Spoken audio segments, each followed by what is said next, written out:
I see those big, bright, shiny red trucks just a trucking down the road. Those big, bright, shiny red trucks just a looking for another load.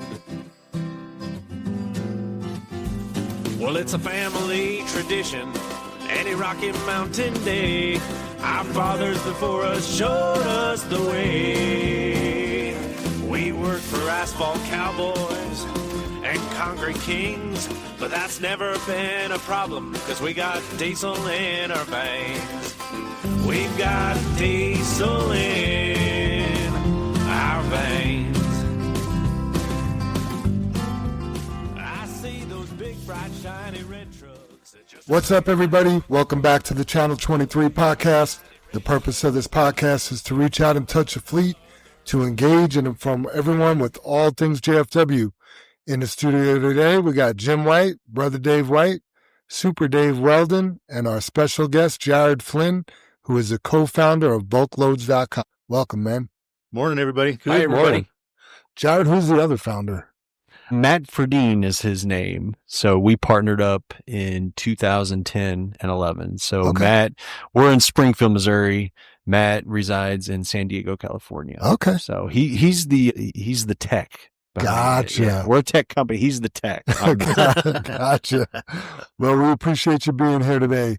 What we like to do is we always start the podcast off with the Pledge of Allegiance. So if you don't mind joining us there. Yeah. I pledge allegiance to the flag of the United States of America and to the republic for which it stands, one nation, under God, indivisible, with liberty and justice for all. All right. That was powerful. Father God, we thank you for the opportunity to go out and do some trucking today. We pray for the safety of our fleet, all of their families, and all the other families and individuals we come across on the road today. We pray for patience and in making the good, safe decisions.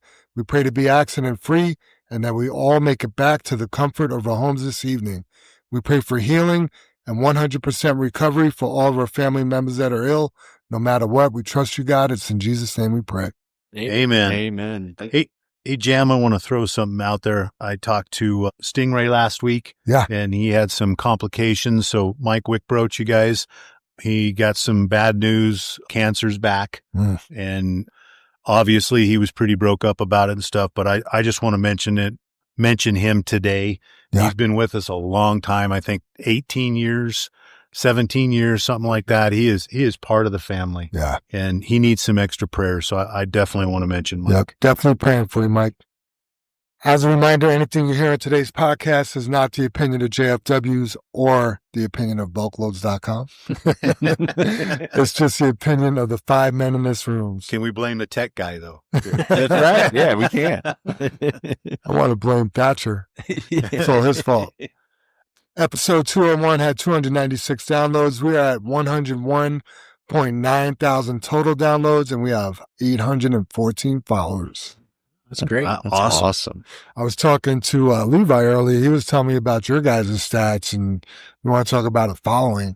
Right. Yeah, it's pretty impressive. You guys have done a lot. Wow, thank you. So- God is good. Yep. Yeah, we joke we want to take down Joe Rogan. You guys are our next.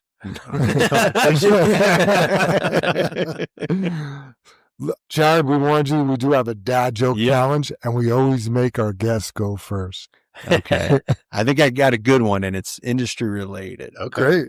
So why did the end dump win the truck show over the flatbed? That's a good one. Yeah, that is a good one. Why?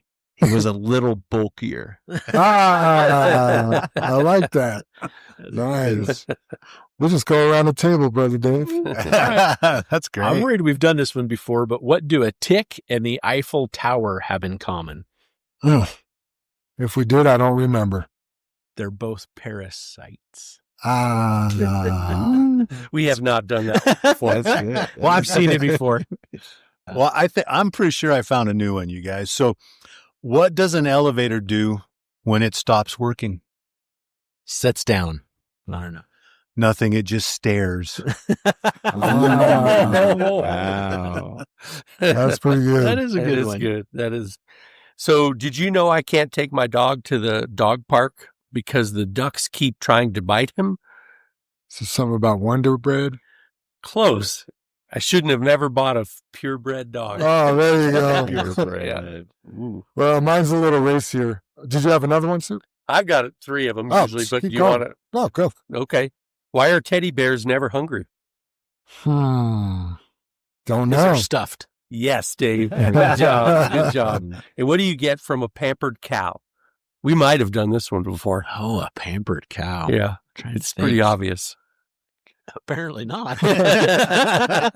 You get spoiled milk. Oh, man. There you go. Dad joke Those are great. for all. There you go. I don't know if mine's a dad joke, but I took an Uber last week and the driver was Russian. You want to know what his name was? Pick up and drop off. That's funny, Jim, because I was looking for the dad jokes this morning and I saw that Did you one see on that one? Facebook. Yeah. Oh, that's funny. I did have another one. I was trying to come up with a good vampire pun for October, but they all sucked. All right. New employees. We got Matt Sponenberg, Daryl Clark, Lisa Pina, and Jovan Rizzo all joined the fleet this week. Welcome, Welcome. everybody. Welcome, you guys. Yep. Celebrations, anniversaries. We had a really big anniversary on Monday the 13th, that being Super Dave. Congratulations, Soup. Thank you. Yeah, 33 years, Dave. Yep. Man, congratulations, buddy. Thank you for Unbelievable. everything. All the Absolutely. years. Yep. That's Yep. amazing. Not to outshine Dustin Courier with 3 years on Monday. I didn't even know he was hired the same day. Yeah. Yeah. Yep. Because I usually make a note of that sort of thing. Hey, Dustin, 30 more, buddy. Yeah. We need 30 more. That's it. Birthdays, we had Landon Birthdays, we had Landon Giovannini and Frank McCoy on the 12th. Alex Lopez had a birthday on the 13th. Ociel Cervantes and Sergio Cortez have birthdays today. Oh. Jack Oquendo Mejia has a birthday tomorrow. And then Peter Rodriguez has a birthday coming up on the 18th. Nice. Happy birthday, Happy everybody. birthday, everybody. A lot of birthdays. Yep. And then family birthday celebrations. Jesus Medora's daughter, Evelyn, she has a birthday this Saturday. Yeah, happy birthday. Evelyn. That's our mom's name. That's a Yeah. It's that's not a an common old- name anymore. No, Yeah. it's old school name. It's a cool yeah. name. Spelled It the is. same, too. Yep. It's awesome. One of my daughter's friends named her daughter Evelyn. Yeah. And we go over to their place for birthdays all the time. In fact, we're having a birthday Saturday. She'll probably be there. And every time I hear that name, you guys, I'm just like, Evelyn. Right. Yeah. Shout outs. Jesus Sanchez, Mike Cisneros, and Showtime all got level 1 inspections yesterday with no violations. So I'd like to shout those guys out. Yeah, I got to jump in there on that, Jam, because I want to give a shout out to the State Patrol because they actually had stickers. Oh, nice. And, that's one of my pet pretty peeves. rare. Yeah, that's one of my pet peeves that they don't have stickers to provide us, right? Right. Yeah. Because they claim they've always run out of the stickers. They don't ever run out of a ticket book. But, they never have those stickers. And I know, those finite words like never and ever and all that. But yeah, it's pretty uncommon that we got stickers on everything because they had them. Right. Which that's a badge of honor. You know what I mean? As a driver, you want that sticker, right? Absolutely. Yeah. It's just nice also to hear that we had, 3 trucks going to port Mm-hmm. and all look good. Yeah. Portables. Yeah. Yeah. Yeah, absolutely. Hey, shout out to Rick Gray. We spoke to him last night, and he said all those drivers got together. There was 4 of them, got together, checked their, lines rubbing on the deck plate, checked the brakes, checked the registrations, just checked everything out. They were all legal weights. They were all ready to go and cruise through there. And they pulled 3 of them in, and the 4th one, they just let go, just drove on by. Wave But, by. Yeah. They made a plan, and it was successful. And look, and it just goes to show, like we talk about, the next time that state patrolman sees one of our trucks, he's going to go, those are good guys. Yep. I'm not going to bug them. Let me Yes. pick on somebody else. Exactly. And that's what we're after. Yeah, I love the idea they were proactive, Jim. They knew Oh, the scales absolutely. were on the ground, so they didn't just blindly blunder into a bad situation. Yeah. They came up with a plan. They did an extra walk around. They checked their equipment, and it paid off. Absolutely. I want to give a shout out to everybody who texted and called me last week to make sure I was okay. It's not very often that I go down and can't come to work. But Out of service, Jim. yeah, like, I was just surprised. I just never really experienced that, but to have like an outpouring of well wishes and love felt really good. So That's thank good, you, Jim. everybody. We're glad you're back. Yeah, glad to have you back. Yeah. JR did do a great job last week, but glad to have you back. Yep. Thank you. Yeah. And thank you, JR. Shout out to you for picking up on the podcast Yeah, last good week. call. So Yes. absolutely. He was really nervous, he said. That's what I keep hearing. But, listen to the podcast. He did a great job. And I'm always thankful when he does it. Yeah, he was nervous for 5 seconds. Right. The minute he started, he was Yeah. great. I was nervous for 5 seconds this week. So I want to give a shout out to Robert Pinkard. I took a complaint call from a four-wheeler / I used to be a truck driver person the other day and did the research, and Robert Pinkard did a good job. Good. I think there was something else going on with that.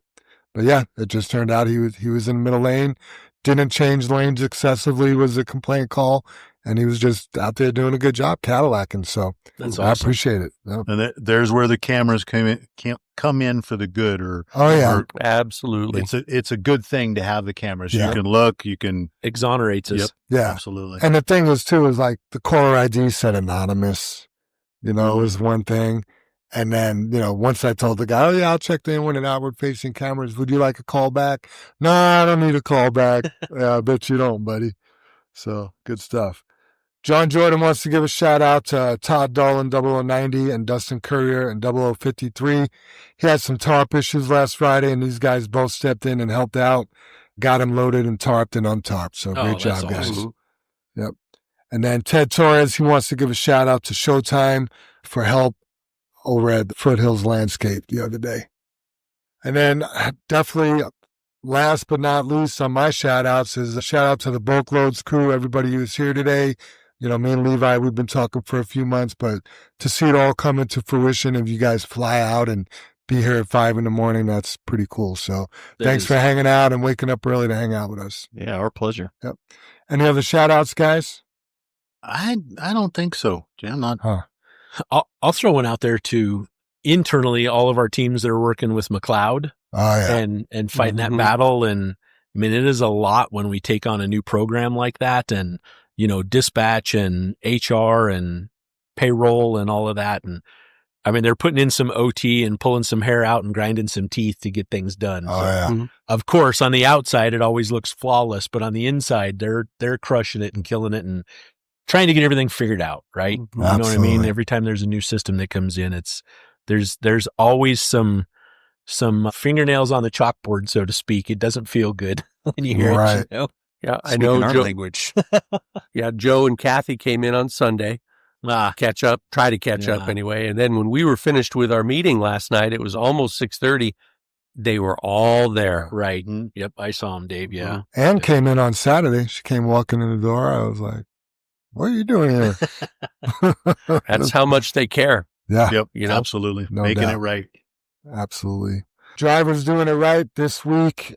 Andrew Berger was spotted doing a great job. That's, following distance, speed, dumping procedure, PP, the whole 9 yards. So Nice. good Thanks, job, Andrew. That's Andrew in Yeah, 0060. good job, Andrew. No surprise.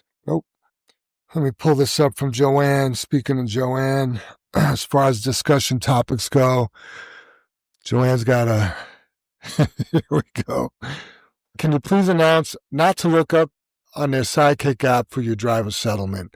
This is year-to-date info, not what they're getting paid. They will receive an email from me sometime on Thursday with their load info, extra pay, which could be wait time, downtime, PTO, sick time, or corrections from last week. It also shows all deductions for benefits and taxes. Lastly, it shows a direct deposit info. Please look at everything and let us know if something is not correct. We are still having a hard time with billing, which puts payroll review behind. So any issues that you will have until noon on Friday this week to let us know. Thank you for all being patient and so understanding. So, yeah, the Sidekick app is showing year-to-date info. So If it shows you're getting paid $1 million, that's for the year, not for the week. Right? And as a reminder, last month's safety bonus will be paid out next week. Okay. Just everything's behind switching the new system. The billing and payroll, it's just been a big burden. So we just got to be patient. But I feel like the kinks are getting worked out. A little bit. And they just have to ask if something's not working with McLeod. They need to contact them and ask. We still need to keep communication open, even from the drivers. If there's something that they have a question about, please ask. Mm-hmm. Don't be upset about it. Just don't put up with it. Ask, and let's get it figured out. Let's get it fixed. Absolutely. All this stuff can be fixed or worked on, or maybe it's something that's a setting on your phone and we just need to shut it off, or you need to shut it off, or there's so many ways to fix things, and we just have to communicate about it. We got to know about them. Got to know about them. Yep. This is from Dustin Courier, and a personal experience he had this week. Your DOT med cards must be submitted by your medical professional. The driver can no longer do this. Now, we've heard about this, but now we've experienced it. Okay. If there's a problem, the provider needs to fix it. You can't just bring your information to the license place and have them fix it. They won't do it. Make sure you go to a trusted provider, because what happened is he had his DOT med card and they never sent it in and did their part. So his license got canceled. Samba alerted us, because we have Samba alerting driver's license, alerted us that his license was canceled. We thought it was for something else, but it turns out they just never took care of his medical card. That's what I was going to say, Jim. So it had nothing to do with what we thought. It was the medical card. Yep. And that program started a year ago. Right. We recommend Dr. Deb right here on 53rd, because we know she takes care of business. Not to say others don't, but clearly the one he went to did not. Right. So, yeah. And you can't submit them, but you can still go to the website and check whether yours has been uploaded. Yeah. So if you go and have a physical and the couple of days have passed, make sure you get online and look up whether it's connected. Yeah. Good idea to follow up. And it is very fast now. Is it? When she enters it, like I've gone up there, had a physical in the morning. She doesn't download any of the physicals she does until she takes her lunch break at noon. She enters them and they're on there by 2 That o'clock. day. Yeah. Nice. So it is if the system's working, it's fast. It works great. Nice. Let's see what else here. DVIRs, they need to be filled out every day. We have some drivers taking some shortcuts. When something breaks, we like them to write it down on the write-up board and talk to a mechanic. But your DVIRs still need to be completed daily. You need to carry it with you. You need to start with that in the morning. Yep. That's your proof that you did your inspection. If you get stopped by State Patrol or DOT, or you go through a port of entry, at any point, you need that DVIR. That's proof you did your pre-trip inspection. Absolutely. So, I know JR has been looking on Samsara, but we should just really... We need to pull the trigger on it. It's paper we don't need in the office, Jim. Let's just make it electronic. Yeah, I agree. I totally agree. Let's let McLeod, the dust, settle a little bit before we go. Good point, Jim. I think you guys can blame me, but I've pushed all the buttons I can push now. Everybody's mad at me. See, it's gone two ways here recently. The one driver the other day said, yeah, I just didn't think it was worth it because I write everything down on the write-up sheet, on my truck that needs to be repaired. And then about a month ago, a driver said, well, why isn't it getting fixed? I've been writing it up on my DVIR every week, but he's never been emailing the shop. And the quick explanation for that is the shop would have to literally go through 110 of those two-sided DVIRs and sift through over 100 items on each piece of paper. And that's a lot to try to do in a 10-hour shift. Time. So we need you to write it up on the write-up sheet at this yard and send the email at yard 23 so they can cut to the chase and see what's wrong with the trucks. Yep. Awesome.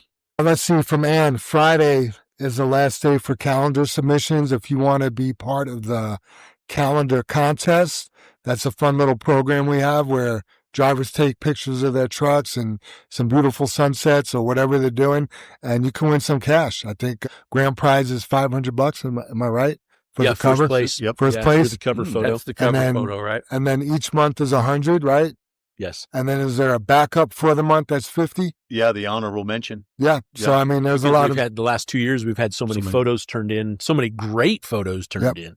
And the way you turn those in is you email them to Ann at jfwtrucking.com. That's AAN. ANN. That's what I said. ANN. Ron. Aaron. That's AAN. Yep. Just to be clear, ANN at jfwtrucking.com. And then, we hand out the money at our little Christmas gathering. So it should be good. I got to say, I'm a little jealous because I took more pictures of my truck than I did my wife. and we didn't have a calendar back They didn't have internet back then. Take those pictures, guys. You're in some beautiful places every day. Yeah. Jared is such a good contest that when we start out and prints out all the photos, we cover this table with photos. Yeah, these are some of the pictures around. And then me and Dave and Ann and whoever's kind of here, we just all start pulling pictures off the table here. Like, nope, not this one. And then we kind of get it narrowed down to the best. And then we're like, okay, do we need an end dump, a bulk, a super dump? Do we need a Kenworth? Do we need a Peterbilt? Is this a fall photo? Is this a winter photo? Absolutely. The season. Yeah. Has it been photoshopped? That's the crazy part, Jam. I mean, Ann does very little to fix any of those photos. That's because some of them are already edited. Just by the professionals. Yep. There you go. All right, that's it for the discussion topics. I am super excited to have Jared in the studio with us today. Bulkloads.com is a little bird that we signed up for and used a little bit a couple winters ago, I think. We've had a couple of your guys stop by, like maybe not last summer, maybe the summer before, popped in with some hats, and they were really cool guys. And then we got a call from Levi, and Linda actually fielded that call and passed it along to me, and here we are. So, Jared, welcome. To start off, if you don't mind telling us a little bit about yourself, your background, maybe a little bit about your family, and where you're from. Yeah, absolutely. Well, again, man, thanks for having us in the studio today. This has been an honor just in the hour that we've been here so far. But yeah, a little bit about me. I grew up in eastern Missouri, hour west of St. Louis. Grew up on a family farm. We had 240 acres, and eastern Missouri, it's kind of a combination of row crop. We're right on the edge of kind of the Ozark Hills. So there's row crop, cattle production. But yeah, really from the time I can remember on the farm until graduating high school, that's what we did.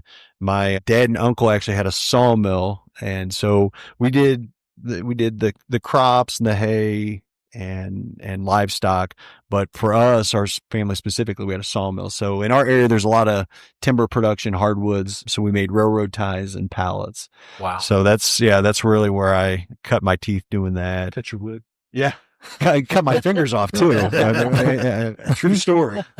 So, but yeah, I graduated from high school there, went to the University of Missouri in Columbia, Missouri, studied agriculture there. And what was interesting, I loved agriculture, but growing up and farming, I never saw that there was like money to be made. Like we grew up poor, humble beginnings.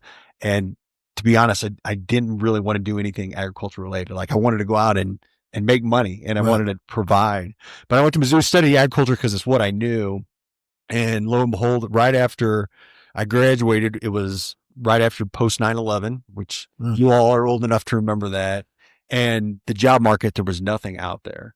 So right out of college, I started driving a truck. I had my Class A CDL from some construction jobs that I worked during college. And it was a local construction supply yard there in Columbia, Missouri, where it was a boom truck with a pup, but we hauled drywall materials within an 80-mile radius. So my job was driving that truck, running the boom, stock and sheetrock, it was funny. My first day when I went to interview, the manager of the drywall yard, he's like, "You got a college degree?" I was like, "Yep." He's like, "You want to haul sheetrock?" And I was like, "Sure." He's like, "All right."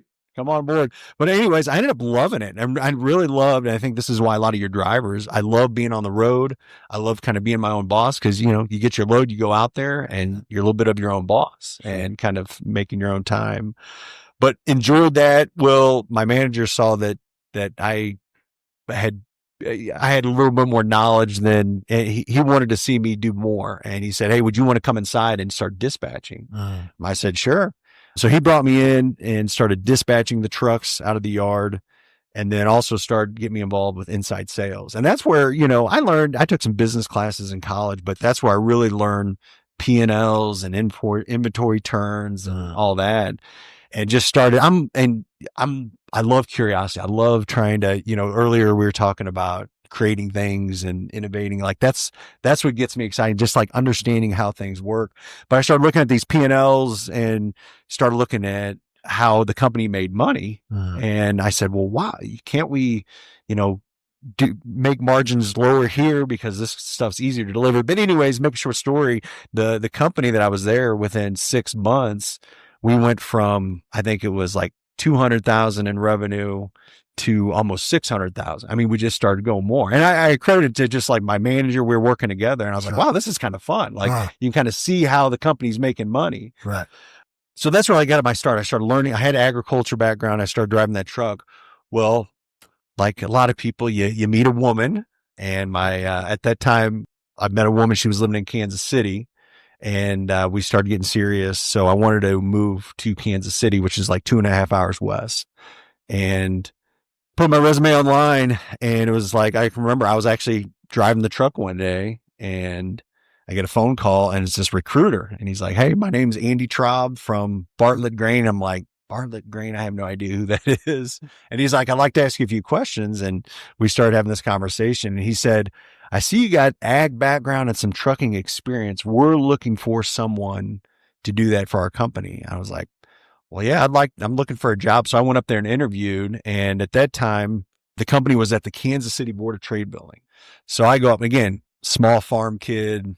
Like my grandparents bought me this new suit that I wore for the first time graduating college. But I go up and interview, and they start asking me these questions. The next week later, they offer me a job. So I go to work there. And again, this is kind of, think of like, this is Kansas City Board of Trade, phone calls. There's, you know, commodity prices up. So kind of Wolf of Wall Street, New York Stock Exchange. So I get in there and I'm like, I have no idea, you know, but so the first day of the job though, they give me 2 stacks of paper. It's a stack of like, hey, here's a list of truckers to call, and here's a list of loads that need to be hauled, and just pick, you know, start calling. And I had no idea like what freight rates were, what rates per ton were, per bushel, hundredweight. So I started just making calls, and you just started learning from the truckers and started matching it up. Nice. Well, I'll kind of fast forward. So that's why I really started having a fascination of like, man, there's got to be easier ways to do this, you know, and like, there's got to be an easier way. Cause at that time I'm calling 150 trucks a day, trying to move grain from, you know, we had facilities out here in Yuma, Colorado, but we were buying all up and down the 70 corridor. I can still remember like Araba and some of these, we were loading van trailers with weed out going east to Kansas City. So anyways, started really kind of thinking, how do we keep doing this better? Well, I created like our own internal dispatch system. I went downstairs to the IT department and started talking to some of the people there. I was like, can't we automate this? Can't we get away from like paper and make this more digital? So that's what we did. So we essentially kind of built an in-house dispatch TMS system for Bartlett. And I started automating where I could even send text alerts to drivers and book loads and all that. Well, you guys remember this little device here that we all have in our pocket came out in 2008. And that's where I was like, well, man, if more people started having this device, can't we actually move it to really creating more of an app or a marketplace where someone can move it, put all those loads that they have available, and then all these owner operators can connect. So that's really what started bulk loads in the beginning. And again, I said earlier, I have a business partner. I'm an idea guy. A customer guy. I can love talking with trucking companies and shippers, but have no idea how to code anything. But that's where I found my partner, Matt. And he actually at the same time kind of started kind of a prototype of it. So we came together, but that was how bulk loads started in the very beginning. So, and I can talk more about that later, but yeah, today We started in 2011 with myself and Matt. Today we have over 70 employees in 6 different business units. So we have the load board, we do freight factoring, we have a TMS system, we have a fuel card, a permitting business. So it's really exciting. So yeah, 70 employees. We call it kind of our ecosystem, our flywheel of services that we provide for those owner operators. Married for 20 years now. My son is in the studio. He's my middle guy, but I have a daughter, 16 years old. Thatcher's 13 and 11-year-old. And yeah, it's been a fun ride so Now, far. who's your favorite kid? Oh my God. I love them all the same. Thatcher tends, he enjoys what we're doing with bulk loads and loves the business. So we That's get to hang cool. out a lot. That's awesome. He's your favorite middle kid. He is my favorite middle child. Very well. That is, I do that to my daughters all the time. You're my favorite oldest daughter. And they look, I'm your only oldest daughter. That's right. You're my favorite. Now, I just want to back up a little bit to Missouri, and I'm just picturing like cornfields and stuff. Did you do like some whitetail hunting out there? Love whitetail hunting. Actually, that's what, on the farm. And yeah, you're actually like what I do for fun today. But yeah, I grew up, we had a big river that went through our farm. So grew up fishing on the river, camping, whitetail hunting. And I was blessed when I was 17 years old, I shot a 17-point whitetail. What? Wow. Yeah, that year it was the 52nd largest deer killed in the United States. I mean, this was like 1996. Wow. That's crazy. Yeah, I can't so believe it was the 52nd largest. Right. I'm for picking that year. So there's been a lot ahead, but yeah, it was nice. That's awesome. Yeah. Huh. And what else do you do for fun these days? Sounds like you're on the road a lot. Yeah, we're on the road a lot. We're, my wife and I, when we always said when our kids got to this age for traveling, like, man, we are going to see the world. And so last several years, that's what we love to do more than anything. So we've been to Italy, Greece every year. We come out here skiing. So I think that's the fun thing right now is we're in a fun travel season with the kids. That's and awesome. Our daughter, she's 16, she's a junior. She's got 2 more years. So we're already seeing colleges, but like we know that that window's closing. So we're trying to really capitalize now. That's awesome. I mean, you've answered a lot of these questions about, what problem did you see and how did you solve it? So obviously the brokerage side is the main part of the business. You talked about some other spinoffs. One thing I like is, I do get the email. I see the email you guys send out, and then there's industry news I always like to click on and just kind of see who like gets that all put together and takes So care. when we started bulk loads, and just one clarification, we are not a brokerage. We run a load board where we have shipping companies, brokerages, and carriers. So we help facilitate all of those. We're agnostic, independent. So yeah, we encompass all those. Yeah. So no. And then again, all of our services, again, there is some overlap and maybe compete with some of it, but yeah, we try to provide all of those services separate to the industry. The industry news, when we started bulk loads at the very beginning, again, we started at ground zero. So not one client at all, but I had some relationships that I built through my days at Bartlett. But one thing I knew more than anything is like, I wanted to provide a lot of industry content. Even today, I get a lot of different Google alerts because I always want to see what's going on and how can we pass that on. Well, I knew when we started bulk loads, we had to have a competitive advantage. What would people gravitate to? We knew that, the service that we sold was providing loads, but I'm a marketer by trade. I love trying to figure out what draws people in. How can people view you more? So I knew that industry news would be something that'd be really cool. So like every day and still today, I go through probably 15 Google alerts, but I just try to find what news would be relevant for our listeners or for our viewers on bulk loads. So I help put that together. And we have a couple other guys that join in, but that was one of the marketing strategies because again, we're trying to get people on for loads, but what other valuable content that we can provide? It's the same reason why we started our podcast. Like what are those other things that we can add that help our customers or our members make better decisions? Absolutely. One other interesting thing that I've seen you do is you created a children's book. Yeah. Tell us a little bit about that. Yeah. Again, going back to the marketer by trade, but when Thatcher was a baby, my wife, we had all these children's books that we had in the nursery. And, every night we'd focus on, put the kids down. We'd read bedtime stories. And my wife was very passionate about like, hey, every night we got to read to the kids and all that. Well, we started getting these books. And I told my wife, I was like, can you find some on trucking? Like, are there any on trucking? Like we had all these Thomas the Train books, and there's like Little Blue Truck, Little Red Truck. And then there's like Monster Machines and stuff like that. But I kept asking like, is there anything about like a character, like a truck character? There was nothing out there. Like we went to Barnes and Noble, we looked on Amazon. And so I just in my head, I was like, what about if we created like a character to, and a little bit of a spinoff maybe on Thomas the Train, but like this trucking character that could educate kids on the values of trucking and agriculture and farming.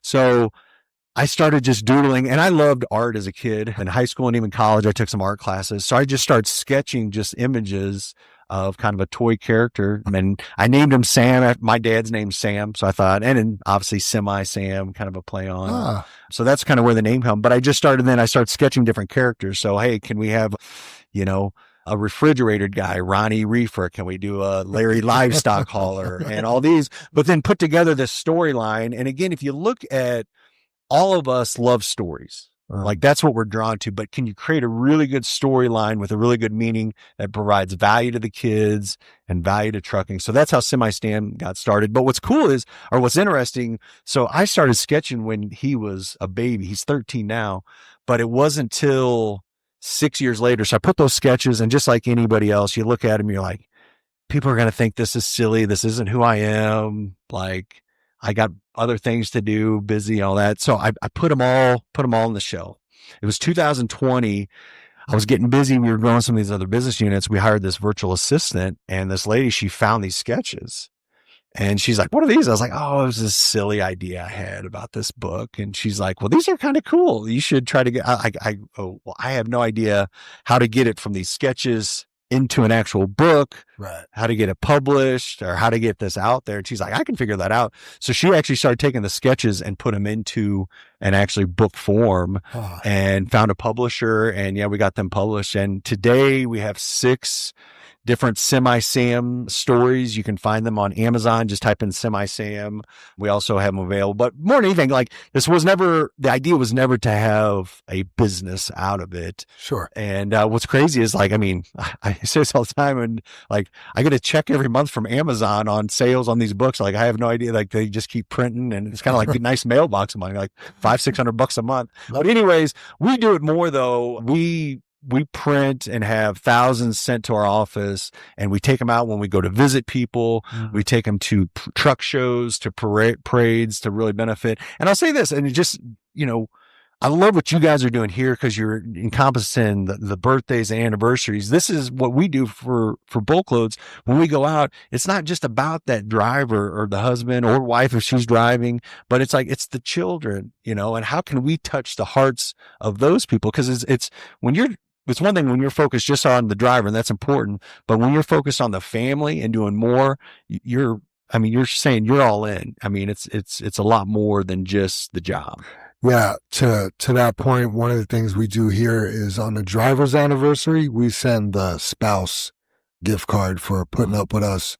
And then we always honor their birthdays and their children. I love that. So that's awesome. They get a little card and a gift and stuff like that. So yeah, it's important to recognize the families because the drivers here, we're dealing with them, but the family is the one at home putting up with all the stuff that comes along with it. So one thing we just did here, and I have some copies I'll drop off with you, and this is just brand spanking new, but it was another idea. So several years ago, I had an idea to say like, man, a lot of these guys are on the road all the time, especially a lot of these over the road guys are away from their families. Like, how can we help even touch them a little bit more from a spiritual sense? And again, I'm getting up there in age. I'm 45, but over the last 20 years, there's been just a lot of things that I've seen and witnessed and successes, but a lot of failures as well.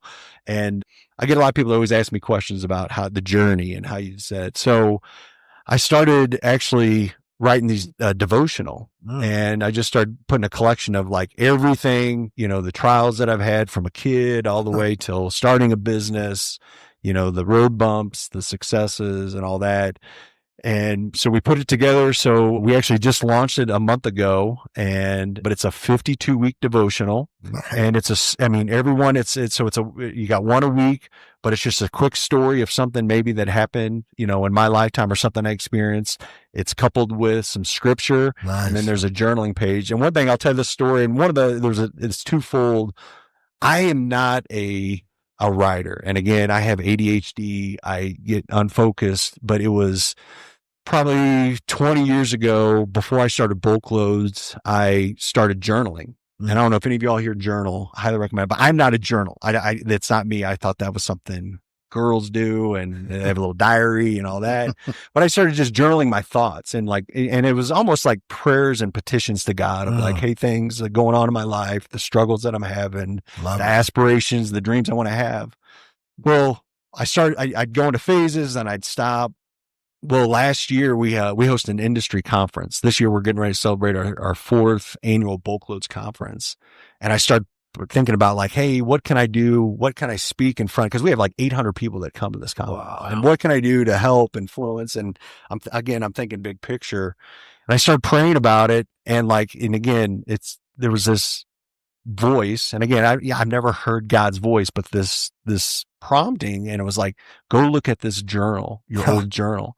So this journal that I started writing in 20 years ago, we had it in our safe lockbox, and this thing, it's this little red journal, but I got it. I opened it up.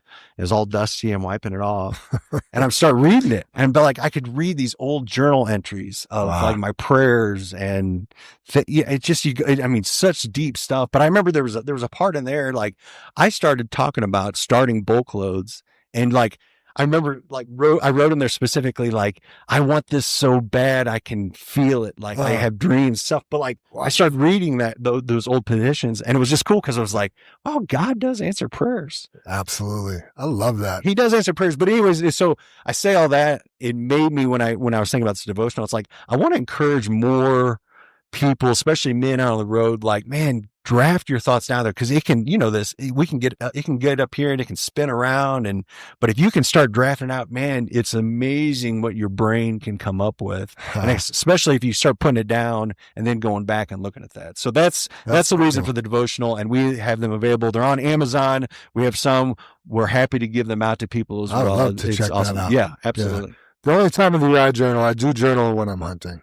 Other than that, I don't. But one thing that I keep thinking about, is there 24 hours in your day? Because it seems like you got more time to do all these things than the rest of us. I mean, my day is limited by the hours. It seems like, where do you fit all this stuff in? Oh, I try to stretch my hours, but here's something, and hopefully I don't offend people when I say this. I grew up on a farm. I'm offended. I don't work today. I don't work. Gotcha. I get it. I grew up on a farm. Working was in that sawmill. It was physical, sweating, hardcore labor that I did every day. Yeah. When I got my first job at Bartlett Grain, I can still remember they said, yeah, we're going to pay you $55,000 a year. And I said, you're going to pay me $55,000 a year to make phone calls at a desk, air conditioning? Like, this isn't work. Sign me up. Sign me up. So it's a mindset. So even today, people say, man, you're busy. I was like, I don't think I'm busy at all. And I'm not saying that to brag, but like, I say, like, if you want me to go out today, and if we're going to start digging a ditch out here or changing oil, like, that's work. Right. That's work. And I know it's a mindset, but like for what I do today, I rarely ever tell people that I work hard or that I do a lot. I like it. I really don't. Another thing that stands out, Jared, is your YouTube channel where you guys travel across the country. You got your crew here today, spotlighting different companies, including one like ours. How long have you been doing that, and what made you start this series? Yeah. So we started a podcast in 2018, and similar to why you all have a podcast today, but we knew that there was a way that we could reach more people through a different channel. So we started the Bulk Loads podcast and started off again in my closet in my house, and it was just audio. We do one a week, and it started taking off, and we started seeing people start resonating with it. We knew that it was something that we could every week, just like the industry news, it was just another channel that we could deliver good quality, clean content to help better the lives of our members. So 2018, 19, 20, and we added another studio. What was it, like in 21 or 22, we hired a consultant, and he came in, and he was also a friend of mine, local guy, but he said, hey, this podcast you're doing is awesome. You guys need to start putting video to it. And he goes, you really need to start putting these on YouTube. He goes, I know you got them on, Apple, Spotify, all those channels, but he goes, YouTube is really taking off, and you need to get more on there because you're going to reach a bigger audience. So we're just like, oh my gosh, that means investing in more camera equipment, more people trying to figure this out. And again, everything just like you all, like we've bootstrapped and tried to figure this out. We didn't hire some experts to come in. So anyways, we started getting the camera equipment, and we started doing the podcast in the studio with video, and we started noticing our viewership started taking off. We went from, I forget, hundreds to now thousands of viewers that are now watching it. But there's also something too different, when you can listen to someone, you're learning, but when you're listening and watching someone as well, and then if you're actually watching someone repetitively week after week, there's also a trust that's built. So a lot of people, and even today, I'll run into people. I was at the state fair this summer, and I had 4 different people stop me. They're like, you're the bulk loads guy. And I was like, oh yeah, nice to meet you. But like, dude, I watch you every week, and man, I love this channel. But like now there's a trust. That's cool. That people know, they see your face every week on the channel, all that. So I'll say that in 2022, we said, hey, we know not everybody can travel to Springfield, Missouri. We can't get everybody on the podcast. Why don't we go out and visit these customers one-on-one, and the ones that are willing and allow us to, we'll go ahead and video them. And I said, yeah, let's do this, because it's doing like 4 different things. Like number one, it's content that we get to deliver. We're going to have that podcast anyways, but also I get to go visit you guys, and I get to meet you all. And now I've formed a new relationship. Right. And then number 3, we get to push it out there for our audience to view. So that's been the whole mindset. But yeah, since 2022, I have to go back, but we've now done hundreds of these videos. We've went from Washington, the state of Washington, Oregon, to Pennsylvania. We were in Ohio last week, Western Tennessee the week before, but we're visiting trucking companies, from a guy that just started a couple years ago, from someone that's, 200 plus trucks, big farming operations, diversification, guys with truck washes. They sell aggregate landscape material. So it's just been so much fun. And the cool thing is again, it's a win-win-win. We get to learn, we get to share with our audience, we get to build trust with our audience. So yeah, it's been fun. We're trying, like, if we could just get a plane, we think we can do more of these. You're talking about bending time. I mean, and like, if I can get a plane, I can really be in a lot more places. If you had a helicopter, you could land at the location. That would be, yeah, it's pretty funny just talking to Levi earlier. Like, I'm sure there's some skepticism, because when we got the call, I mean, nobody really does things for free. And it's like, I understand, your channel's monetized and there's a benefit for you. But I was like, so you want to come out here for free? Why do you do that? And he's like, the owner just likes to do it. I'm like, okay. And then I pitched it to you guys, like, well, what do they want? They don't want anything. Okay. I like Proverbs where it says, those who refresh others will be refreshed. I love it. And I just think about that. If you help others, you will be rewarded. It's tenfold. It's tenfold. just, and when you were talking about writing the things down and journaling, the thoughts that keep rolling around in there, it makes you believe that they're possible. Mm-hmm. And then they manifest themselves. And that's what's so important, is just believing in yourself, in what you're thinking, all that kind of stuff. It makes it possible. Well, and then when you add in the fact, like you mentioned, going from just an audible podcast to a visual, and people seeing that, when you see something you've written down, now you're seeing it written down, and you're really starting to believe it. Mm-hmm. Right. I mean, the same factor goes into play.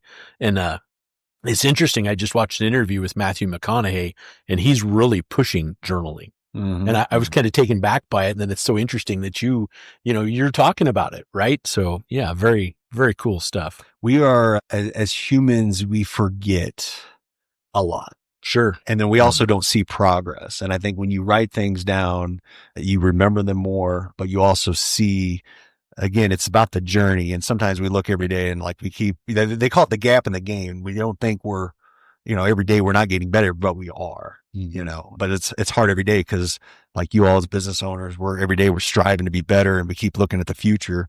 But those journal entries, you go back and you're like, wow, I have made progress. Right. It allows you to reflect. Like when you mentioned you went back into your book, it gave you an aha moment because you're like, you forgot about those thoughts.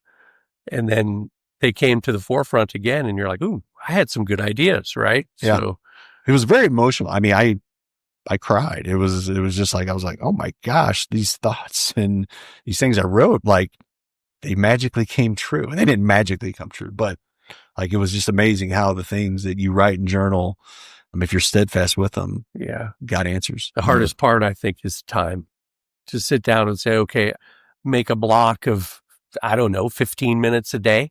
Yeah. To sit down and do that. What I tend to do, and again, I don't get it right, and you talk about bending time. I try to get up by 4:00 every day. And the first thing I do, besides use the restroom, is sit down, and I usually try to read.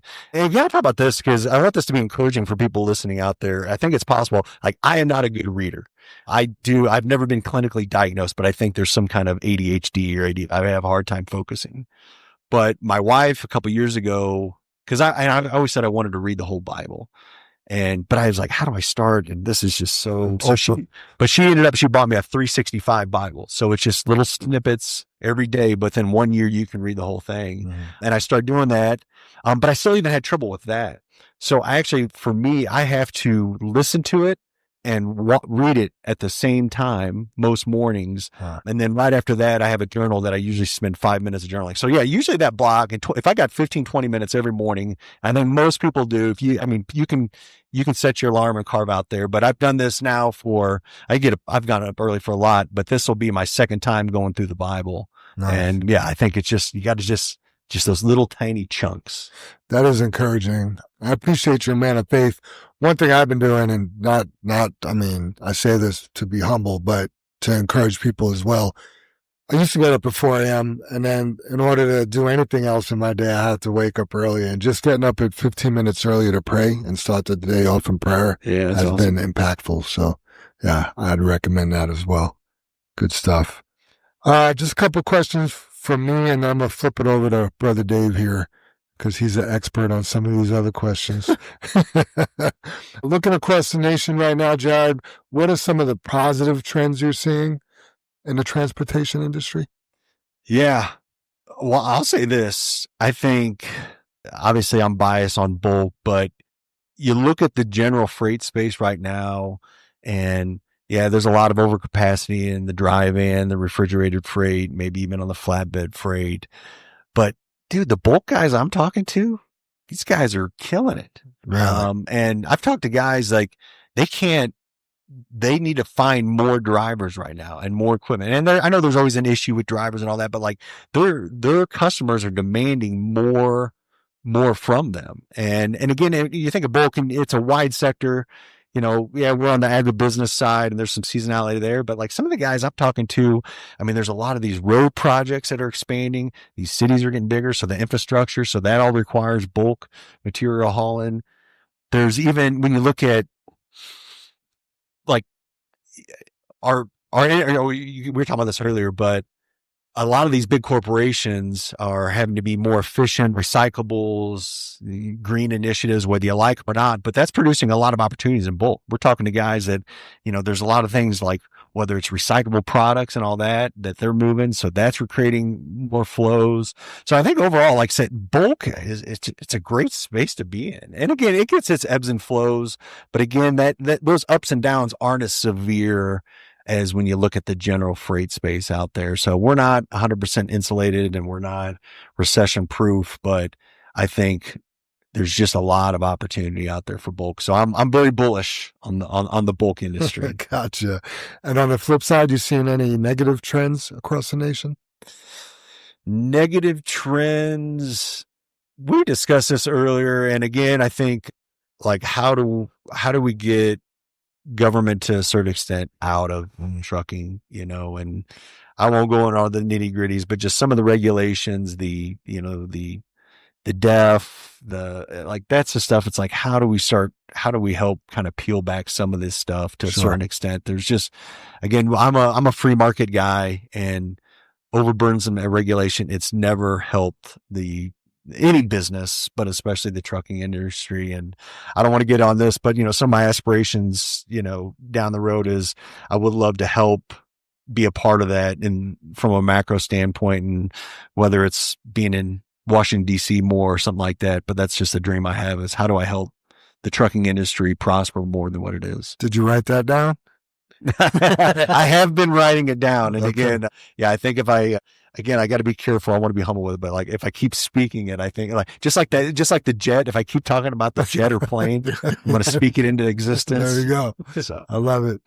BD, you want to take over a little bit here? I mean, it's so funny because you just touched on Segued right in there. like right into my next question. And I mean, it's actually kind of the next two is, what are your thoughts on this administration versus the last administration and how it's affected trucking so far?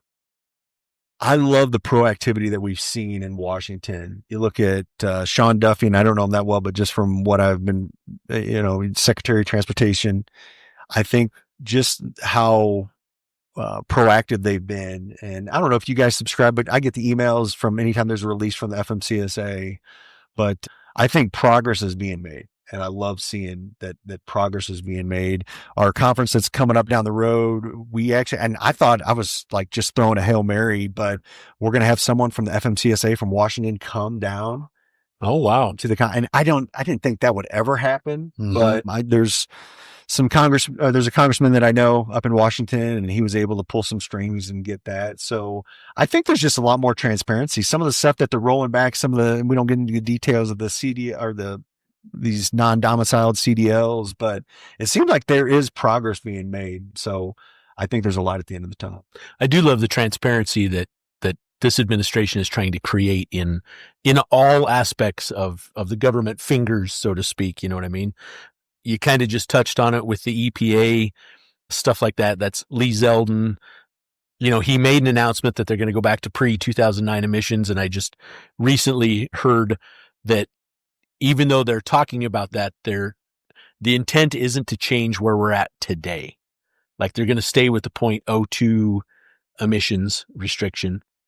So, and that's kind of totally opposite the way we felt it was presented when he made that big announcement that we're going back to pre-2009 emissions. It was like, so a couple of my other questions in here is, do you think the EPA will bump to the next 2027 CARB step? Because there's supposed to be another EPA step here in 27. Yep. And all the manufacturers have been pushing us, hey, you need to buy trucks. That's their sales pitch now. Yeah, buy them now. Because truck sales are so far down is, hey, you don't want those trucks. You want to continue with what we have. And, Jim and I get a little frustrated. It's like, well, wait a minute. So your sales pitch is we don't want your new product because it's probably going to be worse. That's right. And more expensive. And maybe, way more. yeah, way more, which weight is so advantageous to us, but we don't like that as a sales push. You know what I mean? Save money. Well, yeah, we're all about saving the money, but it's more expensive because it's more emissions. So do you have any just thoughts? First, I have to say, do you ever just, you should be like, do you know what you guys are really saying here? Like, do you know what you're really, what you're telling us right now? Right. And then the second one would be like, what would you do if you were me? But now I don't know if I could weigh in. The people we're talking to in some of these other interviews, we probably haven't got into great detail on some of the future, what the future is with some of these EPA emissions. I have heard guys talk about that there's been this push to buy equipment now before some of these other regulation goes in. But I guess if I'm speculating, and I don't want to speculate, but I would be optimistic that I think that stuff would be rolled back with the way things are going right now. Yeah. Yeah. Hopefully I'm not wrong. We hope for that. Yeah. Right. Because of the location that you grew up or that you guys are based out of, one of the things we've seen here is as densely populated as we are. 20 years ago, anybody could go out and buy a truck and go to work. Nowadays, if you're to jump in this industry, you have to buy a 20-year-old truck because as an independent, you can't afford to fix a newer one. Yep. You know what I mean? Anything 2011 or newer, right? I mean, you can't go get the 5-year-old truck that a company like us has traded in because you still have no way to repair it. You know what I mean? You don't have the software. You don't know how to do any of those repairs. So you're forced to go to a dealer at $250 or $275 an hour for a repair. Yep. That might be a silly sensor or a wiring harness or whatever. So in your geographic location, have you seen the same thing that we see with that the technical ability of our trucks has limited independent growth, independent guys coming up, 100%. buying a truck and jumping in the market? Yeah, 100%. I think that you see, we're in a corrective cycle right now. So we're seeing a lot of people. I saw a stat that, I was almost like, I'm going to get this wrong, but like 30,000 trucks that have been off the road just in the last year or so. It was just crazy, the amount. But yeah, I do agree. Just the barrier of entry for some of these smaller owner operators is getting tougher and tougher. And just like I said, you talked about this earlier, all trucking, but especially bulk, but it's an efficiency game, People get mad when I say this, but like the market's the market, and you can talk about rates and all that, but like, man, it's efficiency. And can an older guy, independent, be as efficient as someone with the newer technology and the newer stuff? And there's some arguments to both sides of that. There is. There is. One thing I was going to add to this, you talk about all these emissions and all that, and everybody at this table knows this, but people are surprised when they go to the store and stuff costs more money. People are surprised. People like you want and you're mad because now you have to pay X amount. Do you know any additional cost gets pushed down to the consumer? Right. And I think people they don't really understand that. Like any more costs that comes to the trucking company, all those get absorbed and inevitably gets passed on to the consumer buying that product. Whether it's the concrete for the cement company, whether it's the beer over here across the road, it's all like that you're paying for it one way or the other. Like it just, people don't realize that you are paying for it one way or the other as a consumer. Well, no one's pushing the fact that because of the greenhouse gas emissions restrictions over the last 5 years, especially, the cost of our truck in 5 years has increased $50,000 to $80,000. That's from a 2020 to a 2026. That's a $50,000 to an $80,000 increase in 60 months. It's mind-boggling to us. We've obviously our industry, we've watched the price of trucks go up, over our course of time, but nothing like the amount it's gone up in 60 months. And it is all due to the greenhouse gas regulation. So all people are sold is that trucks are dirty and we're making them cleaner and they need to be electric. That's what the average public is told. So when they see their eggs are $12 a dozen, because we had to buy new trucks to be in compliance for our emissions program here in the city of Denver, that cost goes right down the pipeline. But you're right. They don't know that, and no one is teaching that. No one talks about it. There's no news channel that explains it. Right? 4, 7, and 9, 31 around it. They don't do an interview on that. They don't go, why is the cost of living so expensive? Well, it starts with that truck. Yeah. Number one, right there. That's finally some of the things that I like about the transparency of this administration is they're putting that stuff out there.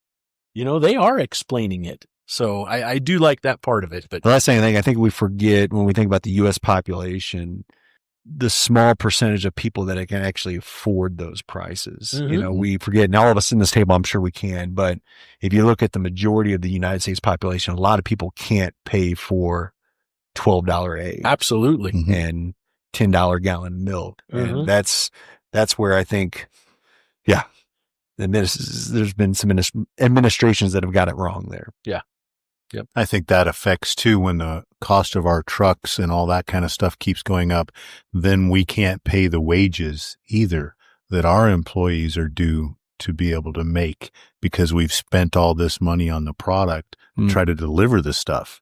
And I think all of that is affected by that by that original price of the truck, and whether, along with licensing and warranties and all the different costs that are pushed up, insurance, to cover the nuclear verdicts and all of that's happened, that, the money should be being spent in other places.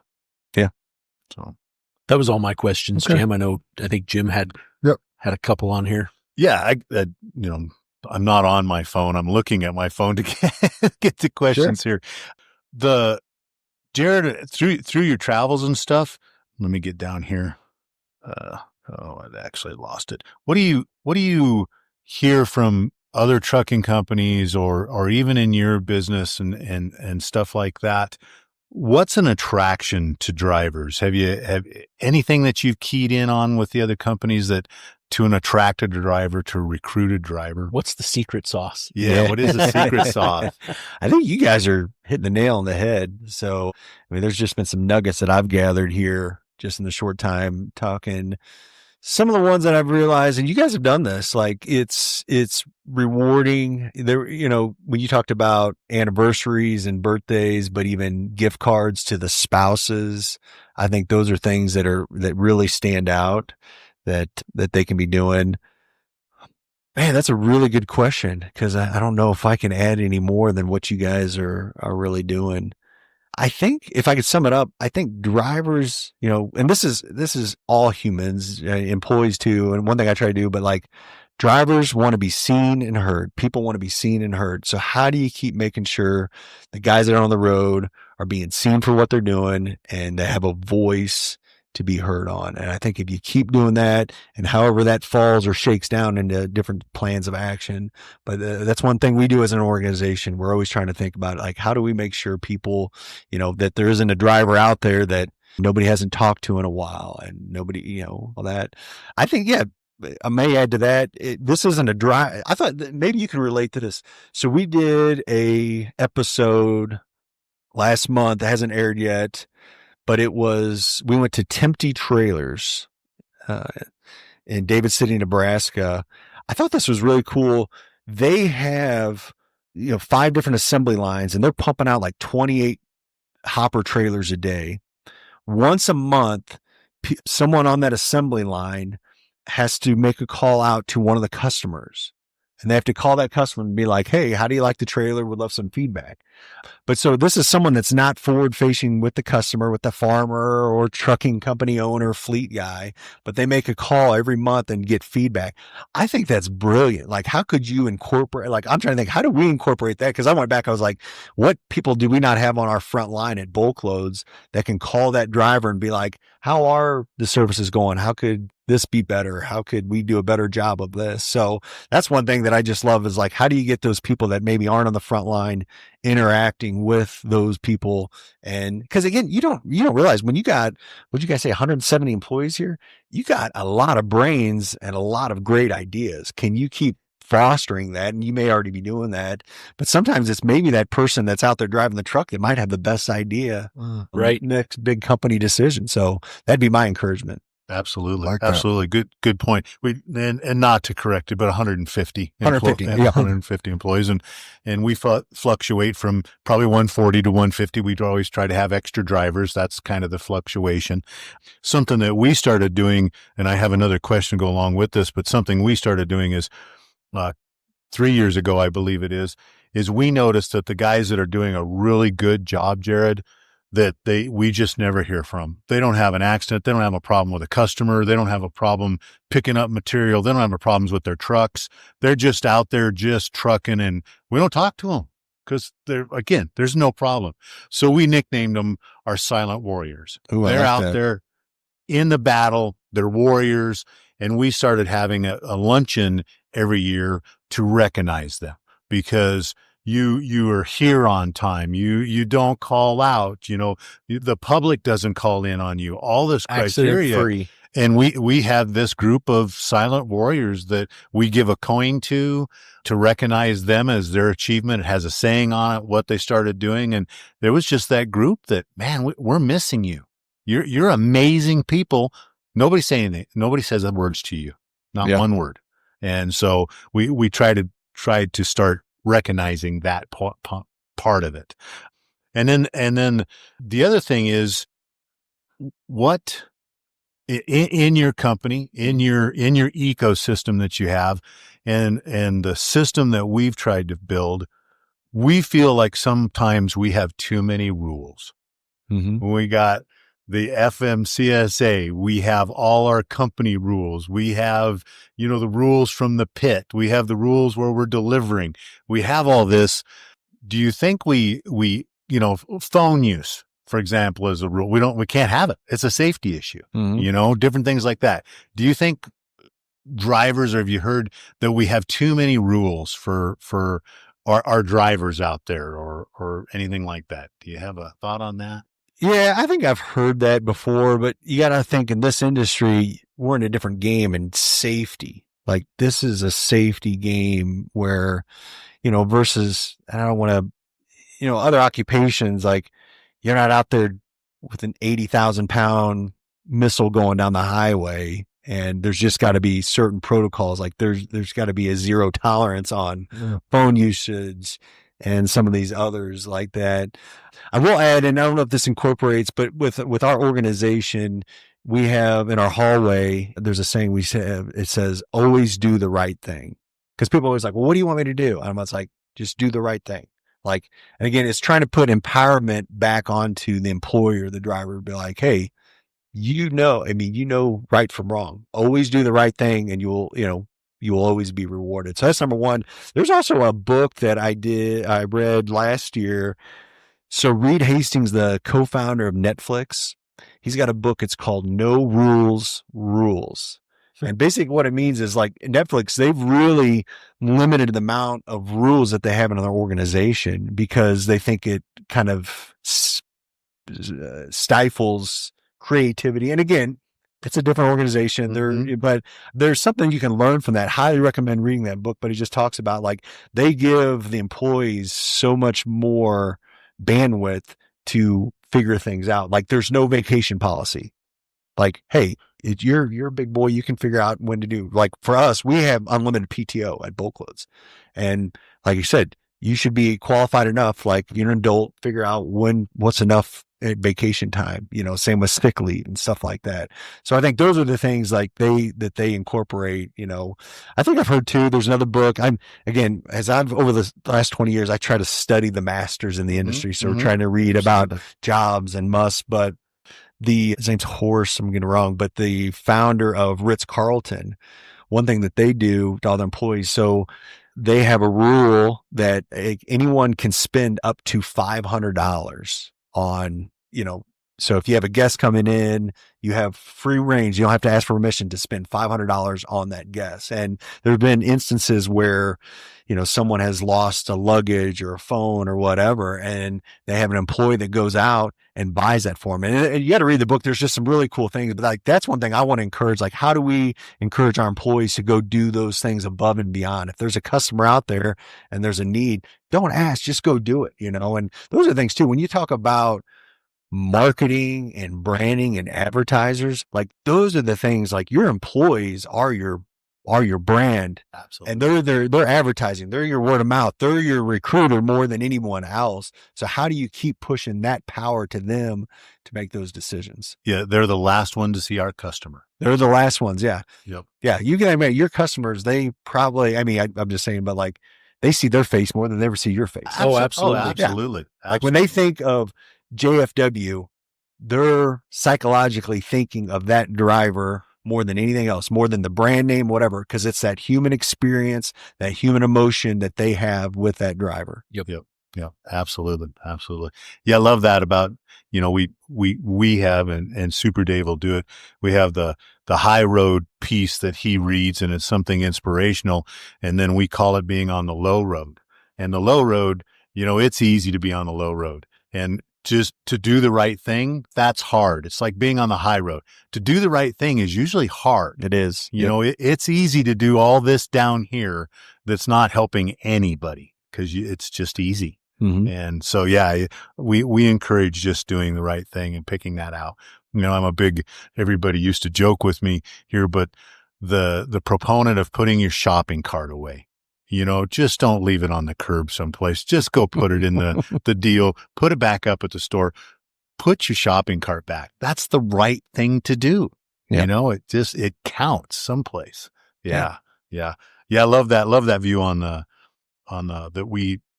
that's what we try to push is our safety. We have to have these rules because of the safety, because we could kill somebody. Yep. Somebody asks me and Dave, what's your thoughts? What do you think about this? What do you think about that? And we're like, we're scared to death that we're going to kill somebody. That's our liability out there. Whether it's our mistake, whether it's our driver's mistake, our equipment's mistake, somebody else's mistake, that's our liability out there. And that's what will happen. At McDonald's, hopefully you don't kill somebody. Driving that truck, you could kill somebody. 100%. I just want to say this for the drivers listening to this show. Like, some people don't realize the weight that's on the shoulders of the owners. And I'm not, you guys didn't tell me to say that, but like, there's a lot of weight on the shoulders because, again, if there is, heaven forbid, an accident or a fatality, like that's a heavy weight for an owner of a trucking company to have and to deal with. So it's real out there. And again, you can't be doom and gloom, but there's a lot of things people don't realize that when you're in a leadership position that you're constantly thinking about every day. Right. Yeah. Yeah. Thank you for that, Jared. I totally agree. And it's not something you try to go out and brag about, right? Yeah. Like you said, we didn't pay you to say that. And we talked to, other people in our positions, and they're like, well, one of the things is to have really good insurance, so you're covered. That doesn't fix anything. We all go out and try to buy the best insurance we can get, and, one of the views I talking to a friend of mine the other day was like, did you start out the day to do that? Do you own equipment that could kill somebody? Is that your standard operating procedures to have, bad drivers and crappy vehicles? No. And he's like, then you can't think that way. You're doing your absolute best to go out there and make everybody safe. And that is the start, but that is some of the pressure on how do we do that? And again, how do we get the best drivers? How do we attract them? And we talked earlier before the podcast about coming down the mountain and not wrecking or not losing your brakes or not wrecking. That's training. We've taken what we believe our training to the next level. And because we think it's that important to try to give the driver enough information. And I mentioned Levi earlier, though. Almost our training, though, we're afraid that we feed them with a fire hose and we're giving them too much. You can't absorb all this, Yeah. But hopefully it's making them better and us safer. Yeah. There. So, and we appreciate when we have guests on, we want our drivers to hear your view, hear you say the same thing that we're saying, possibly maybe in a different fashion, because they hear us saying it all the time. And it gets boring. It gets monotonous. Complacency. Yeah. Well, I will say this because we also have an insurance arm. That's one of our divisions, and it's been surprising. So we're now 4 years in on this insurance arm that we started, and I have been actually shocked how many fatalities happen in the industry. And again, now that we're dealing with insurance, and then you go back and looking at claims and all that. And I hate to say it, like it is like you hear of like, well, we had a fatality 5 years ago or 8 years ago and this happened. And some it was some of it was the driver's fault of the car. Some it was the trucker's fault. But I was like, it was eye opening for me because I'd never been on that side of the business, and then learning. And again, every accident can be prevented. That's one thing I learned. Every accident can be prevented one way or the other. And I think in this industry, you have to do that. And again, we've seen it to where some of these medium-sized trucking companies, like in renewal comes in, insurance, because of all this inflation, social inflation, that they can't make the payment. Yeah. They're out of business just because of that. So it is crucial. Yeah. Every year between truck insurance and being hit with that increasing, 10%, 20%, whatever, we have our broker come in and go, oh, you only got a 10% increase. Yeah, but that's 10% on $1 million or 800,000 or whatever. That's a huge number, And the same thing, we're heading into the end of the year, and we try to supply health insurance for our employees also. And, there's a 15% increase or 12%. And again, that's on another 800 or, $1 million policy, not policy, but bill that we have throughout the year to get that I think coverage. we'd be happy if it was only 10 or 15%. Yeah. This year they started 28%. 38%. Yeah. Last year was like a 29%. And you're like, these numbers aren't even feasible anymore. The health insurance, it is out of control. Yeah. Well, then now you're having to go back and how do I squeeze this out of efficiency? Yeah. Like it's got to come somewhere. Yeah. Absolutely. There's not this big treasure vault of cash sitting here. Right. Right. Yeah. Or it comes out of what we could do for each other and our employees and things to make it better for all of us, as a family, a working family, and it affects us. Yeah.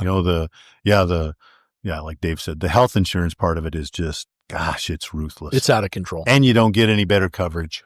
Right. I was just going to say that. And we have it where we're, they've told us, maybe you've heard the phrase where we're running hot because we've had some employees with cancer or stuff like that. Well, you have 150 people, somebody's going to have some health issues. Or one of their family members. Yeah. You look up the statistic, and I don't know what it is, but 1 out of 5 people have cancer. Well, we're going to have cancer here, right? And it's going to be a battle. Yeah. And we need all the help we can get from everybody, doctors, everybody to battle this. Yeah. Yeah. Tough circumstances or times. Mm-hmm. It's not just trucking. No, it's in everything. Yeah. Absolutely. Do you have any more questions, Jim? Yeah. If I can ask this one more question, Jared. Yep. Talk about marketing seems to be your passion, your journaling, your spiritual. What in your heart, what's something in the last several years here that you think you've accomplished or changed, or you've reached a goal you've had, if that's not putting you on the spot, something that you've touched that you can mark it off? Yeah. So I'm 45 today. And like today's your birthday? No. Sorry, this year. 45 this year. I was going to say, happy birthday, right? That's what what I was January 46. grabbing for. I mean, because there's a great stuff. Here's your son with you traveling. Yeah. I think that is a fantastic piece. I can tell you're a good guy, man. When I'd love to have my kids with me. My oldest daughter used to ride in the truck and sleep on the floorboard when I was driving all the time, and there's nothing better than those times. So not to interrupt you, sorry. Yeah, no, I think I look back in we started Bulk Loads 15 years ago, but it still seems fresh every day. And I think there's probably a little bit of founder's mentality, and again, always looking over your back and not being scared, but just trying to, how do you keep inventing? I love getting up and I don't want to say this way because it sounds cliche, doing what I love, but like, I love the stage of business that we're in now, because this is actually interesting because we just recorded this the other day. I started Bulk Loads because I love talking with truck drivers and business owners and really hearing their heart and understanding them. Like any business you get growing, you got to grow employees and departments. And now you went from talking to drivers, customers, to now dealing with employees. And just when you got people, you have complexities and not just problems. So, but I went from now I'm like dealing with customers, now managing a lot of people. And I just realized that wasn't my skill set. My skill set was not managing people. So several years ago, we brought a person in. Actually, it was a person, Larry Hurt, who started our insurance piece. He come from the insurance industry, and great leader, great person. But he came up to me. He was just like, Jared, he goes, you are swamped. He goes, you're spending all this time dealing with employee stuff. He goes, but your sweet spot, your gifting's out there with the customers. He goes, let me handle this. And he told me, he goes, let me do this. Let me be kind of your COO, and you move out and do what God's gifted you to be.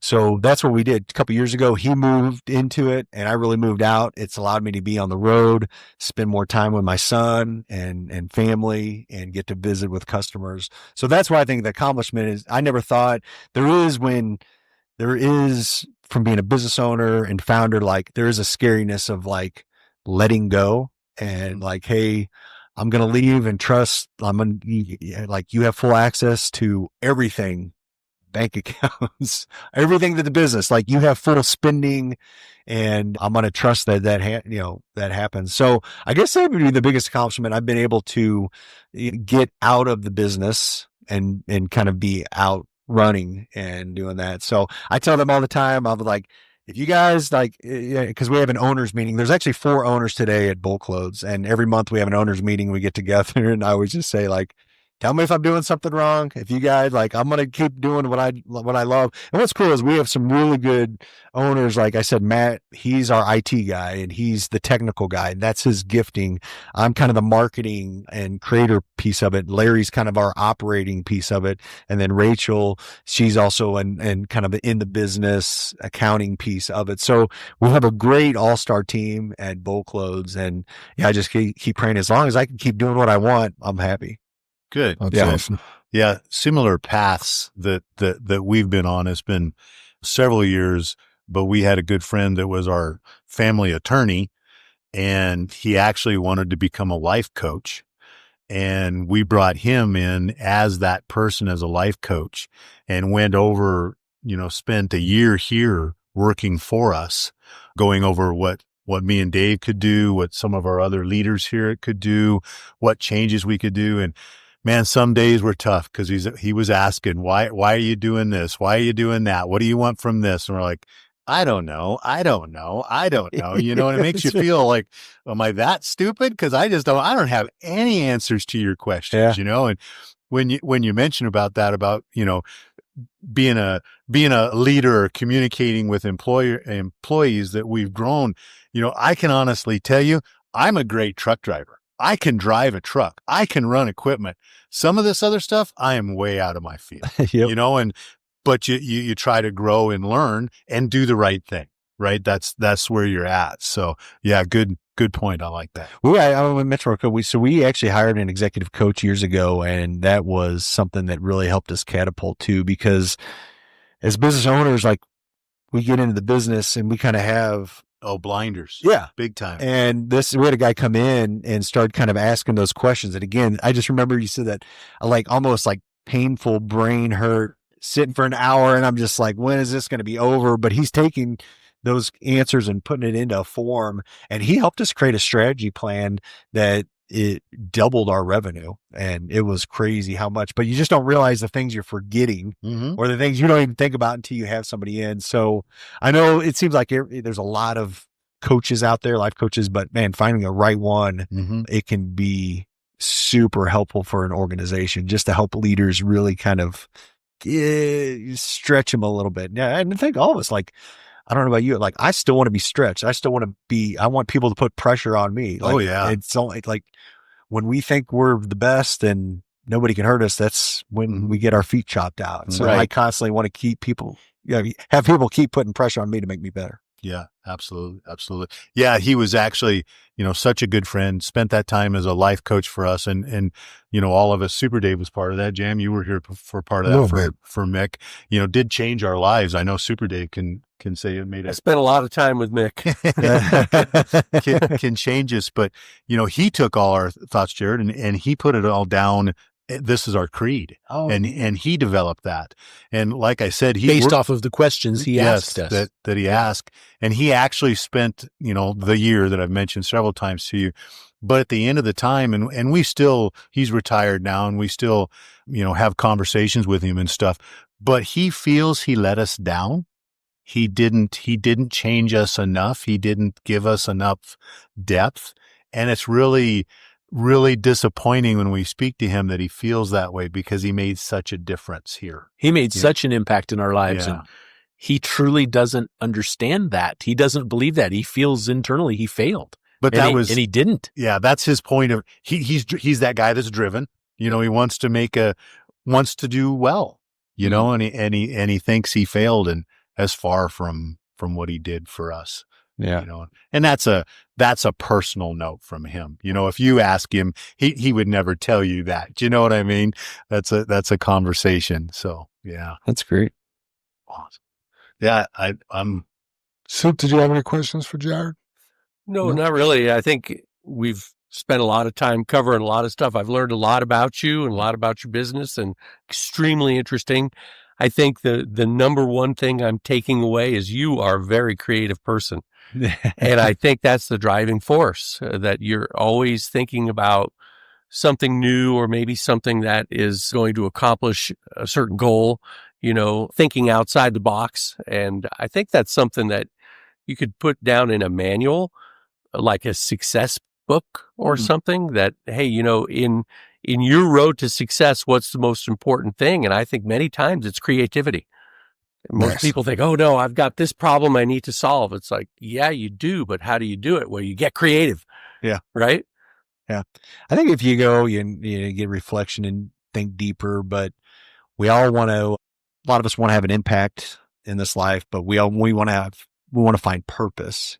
What is our your why? Yeah, your That's why. what we call it. Yeah. What's your why and what's your purpose? And I think that's what's been fun. What's cool with my son, I'm going to brag on him, but like what's awesome now, we get to dream together. We get to create together and ideas, and like we'll share ideas of like, hey, what about if we could film this or use our drone and capture this image? And we'll have to share, like, there's stuff, he's got a drone, but we'll go down to our river, and it was his idea, but we did this. We were catching bass, and he's actually filming the drone, like from the other angle, from the fish in the water coming up to the bank. And so, yeah, those are just some like cool things. Like that's where like, it's fun to just kind of create. And then and again, I'll say this, like, this is why we love this video, because we get to share a story that other people get to see. And that's it's like the most rewarding thing when we can share stories of others, because like people relate to other people, and that people want to hear stories. And that's part of our creative process. Very cool. It's cool. It's great. Changing gears, we got any updates coming out of Yard 23?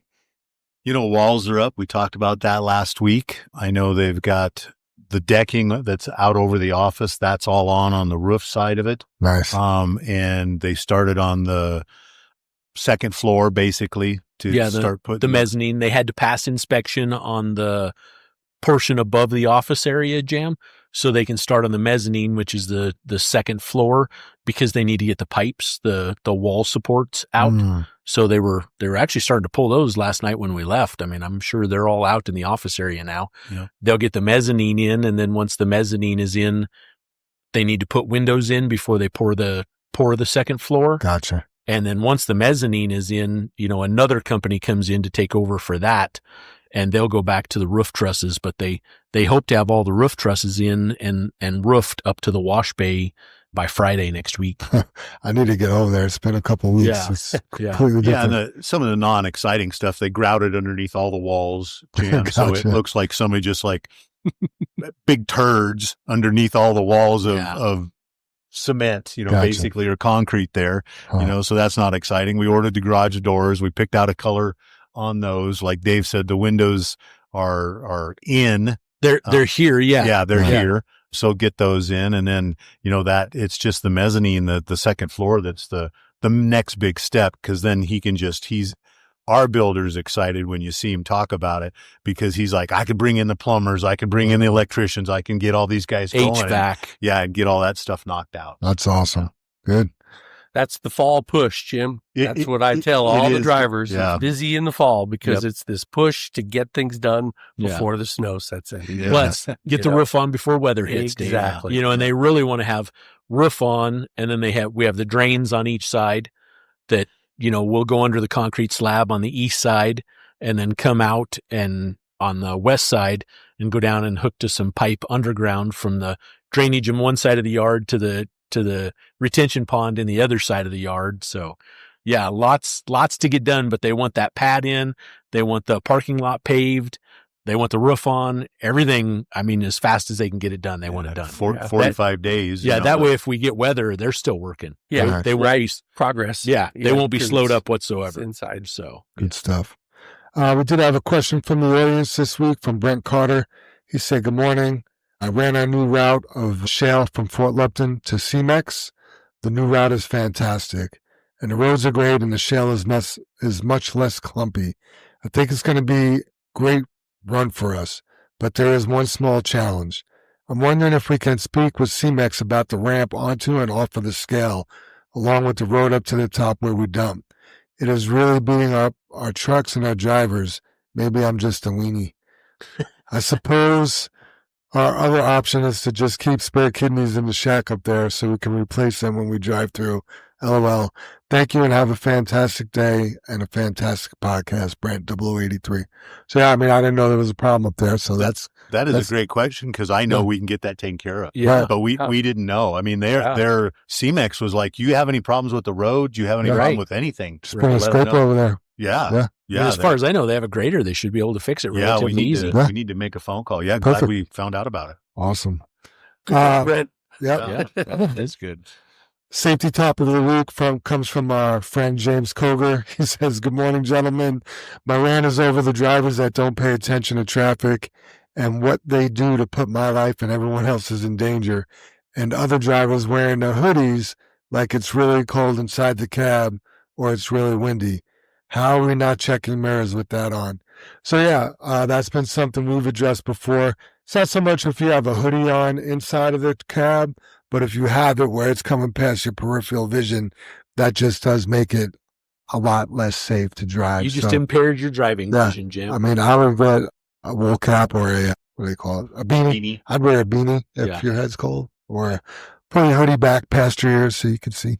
Yeah, that's a tough thing because I'll be accused of maybe a cultural thing or something. Right. But it drives me crazy, Jam, because whenever I wear my hoodie, and I hate my ears being cold, man. Right. I love a beanie or a hat or my hoodie. But in a truck or when you're running a piece of equipment or something, I've had my hoodie up, and when you turn your face into the hoodie. True, because the hoodie doesn't turn. Exactly. And I've so many times it's like you rip that, you make that motion, you rip that hoodie off your head so you can make that turn, right, and see what you're doing. And man, I think it also interferes with your hearing, because you've stopped the sound from coming around that something might be happening to the truck. I was just waiting for you to finish, Jim. That's our senses. Yeah. Right? When we're driving, our two most important senses are seeing and hearing. Yeah. Yep. And feeling. Yeah. And I have to agree with James. It takes away something that you're going to see in your peripheral vision. You might be looking in the mirror, but you can't see that spot down below your window, like where the door lock button is, man. You're missing that. Yeah. Yep. I mean, why do you think when part of your DOT physical test, they're checking your peripheral vision? Yeah, when she takes the pin. She takes the pin and says, "Tell me when you can see it." "Oh, I can see it right now." Well, if that hoodie's on, you darn sure can't. No. Right? You can't see it till it's clear out here. Well, what if that's a car or a pedestrian crossing the street or whatever the case may be? It's not safe to have that hoodie on and be in that cab. How about some JFW earmuffs? There you go. Right? Something. We have the JFW beanies. Like the bunny, rabbit, just furry. Yeah. Just little earmuffs. Absolutely. Trucker muffs. There you go. Oh, man. Tips and tricks with Armando the Sergeant Del Val. Number 24, license and registration. Good morning, JFW family, and welcome back to another week of tips and tricks. Please remember that the purpose of these tips and tricks are just ways for us to be helpful, better, and safer drivers on the road. Let's be JFW professionals. How often do we check our registration? I'd say not very often because we're driving the same truck almost every day. Remember, it's good to look at a registration booklet and make sure that everything in there is up to date. When you're looking in there, you want to make sure that your truck registration booklet matches with your truck number. Inside, you should have your registration. On your registration, it shows everything that your truck should have. Main thing you want to check is your unit. Make sure that it matches your assigned truck. Check the license plate and your expiration date on the registration. If any of those things are incorrect or expired, get with a safety leader and they will be happy to get you an updated registration. Look for your insurance card. I would assume that the insurance card is good for any truck. Look and make sure that it hasn't expired. Next is your IFTA sticker. Everyone should know this, but they're good for 1 year and 1 year only. And everybody's IFTA should expire at the end of the year. Also, look at your truck and make sure you have your 25 IFTA sticker. It's usually on the top left corner of the driver's door. Is that what you've been putting in, Super Dave? it depends on the truck. The 389s I have to put down below the driver door because the letters cover up too much. The doors are so much smaller, I guess. Got it. But he is right. Usually it is in that spot. Yeah. Okay, great. Overweight permits. And one thing more, too, we don't get those permits until usually the very end of December. And you have until March 1st to get everything in the trucks. So on the IFTA sticker. Yeah, on January 1st, don't come running out saying, man, my IFTA sticker's expired and it's 10 degrees outside and right. It's tough to peel those old stickers off and put the new ones on when it's that cold. I wish we could do it in June. That would be so great. Right? Yeah. That's funny. Overweight permits. Make sure that US DOT matches with your truck and it has your unit number, which is your truck number. Also check the expiration date. If your permit is expired, do not load more than 85,000 pounds. That would be on the secondaries, everybody. This one is very important because some drivers think by having the overweight permit, you won't get a ticket when your DOT checks your weight. This only works on secondary roads and not on the interstate. I would recommend reading the overweight permit sheet. It tells you everything you need to know about using your overweight permit. Lastly, you want to have an accident checklist in your incident checklist. There we'll go through the procedures in case of an accident. If you don't have one, ask for one at the yard. I don't think all trucks have a fuel card, but if you do, leave it inside the booklet. Those are for out-of-town runs. If you're doing an out-of-town run, check and see if you have one. If not, ask. Outside your truck and trailer on the driver's side, you'll find the annual inspection sticker. There you will see a month that is punched in a year. This means that the truck and trailer get inspected on the month it got punched and the year it shows. Those inspection dates is not the expiration date. On your driver's side trailer near the landing gear, you'll find the tube. Check to see if it has a rubber seals on each end. Inside the tube, you'll find an insurance card and the registration for your trailer. Same thing with your truck. Check to see if the registration matches with your trailer. Look at the license plate and the trailer number. Both should be on the registration card.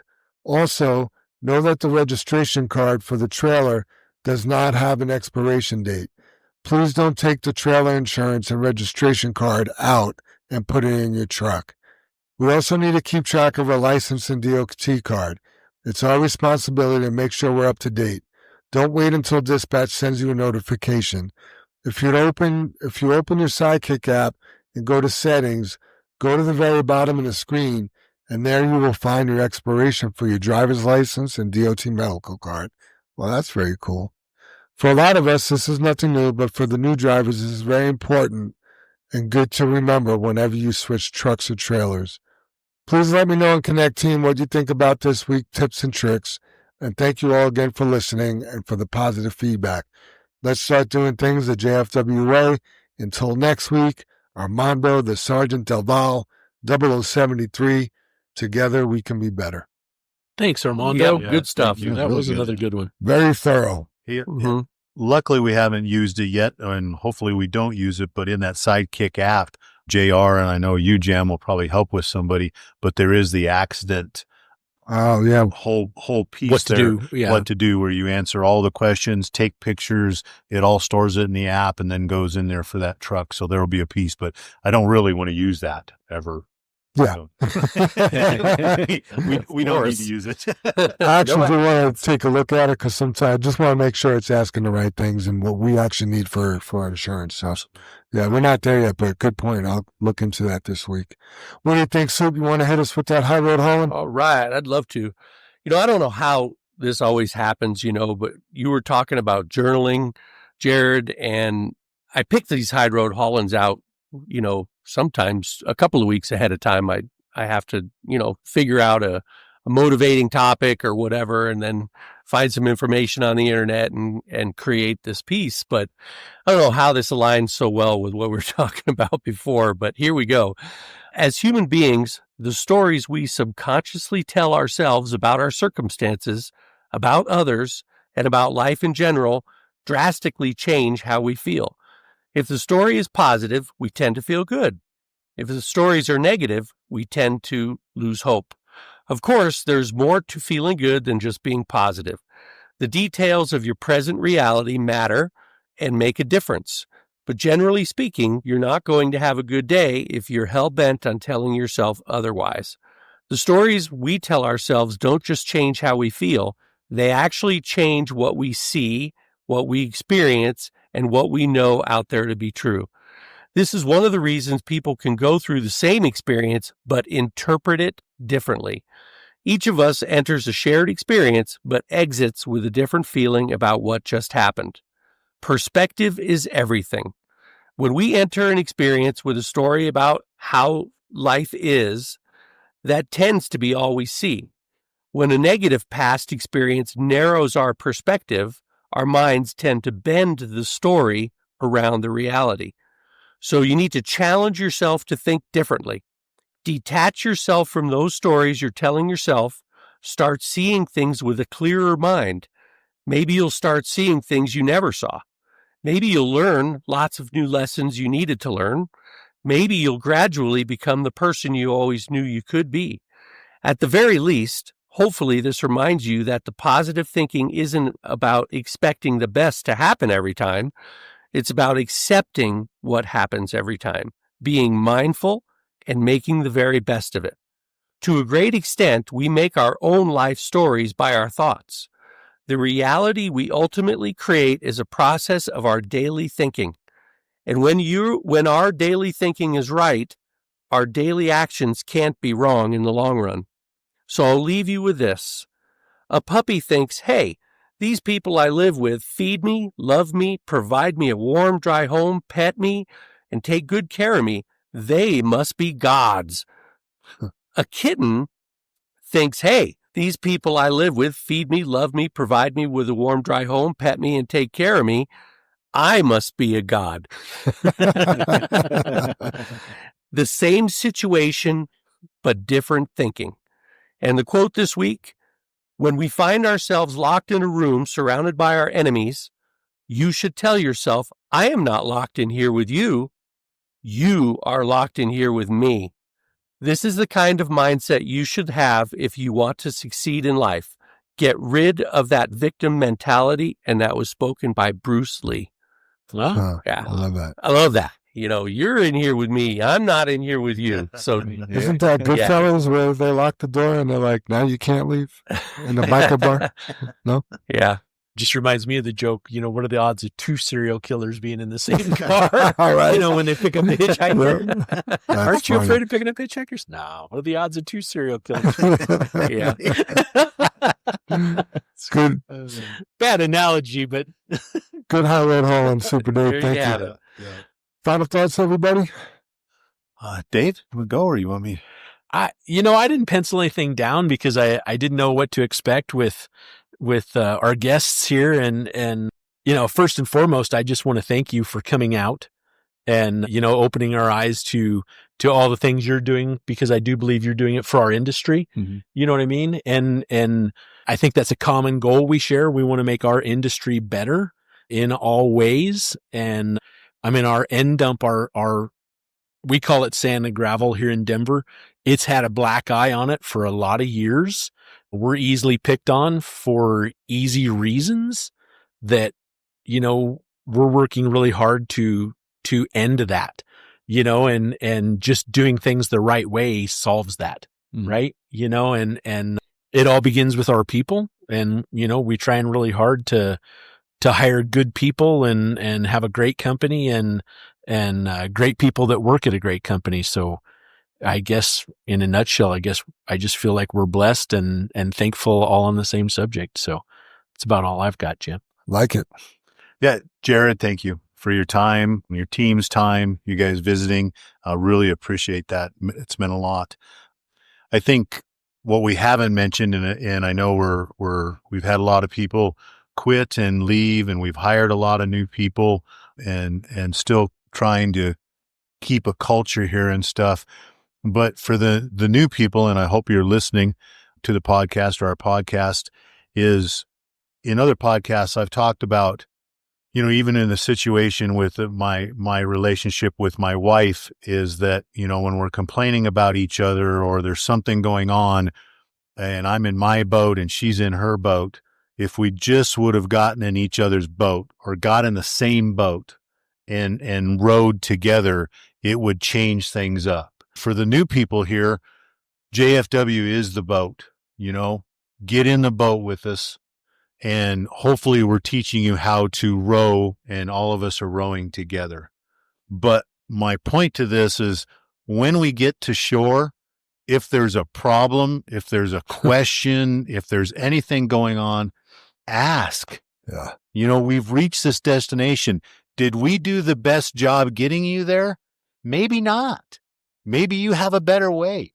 Maybe we did an excellent job getting you there and everything's okay. But we put you in the boat. We've asked you to row.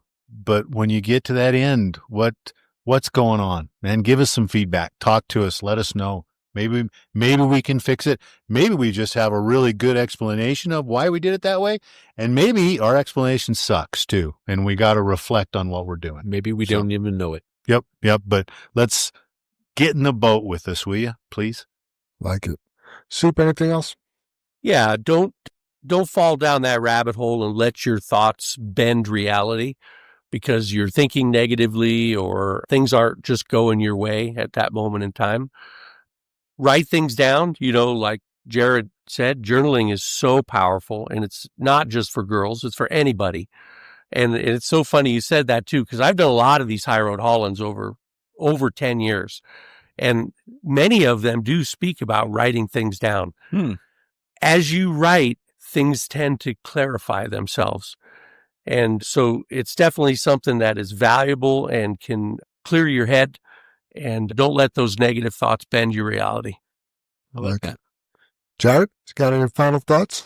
Yeah. Well, first I was surprised that people leave and you got, I thought that just happens to us, that people quit and go other places. No. Always looking that secret sauce. That's a great description. How do we keep people? Yeah.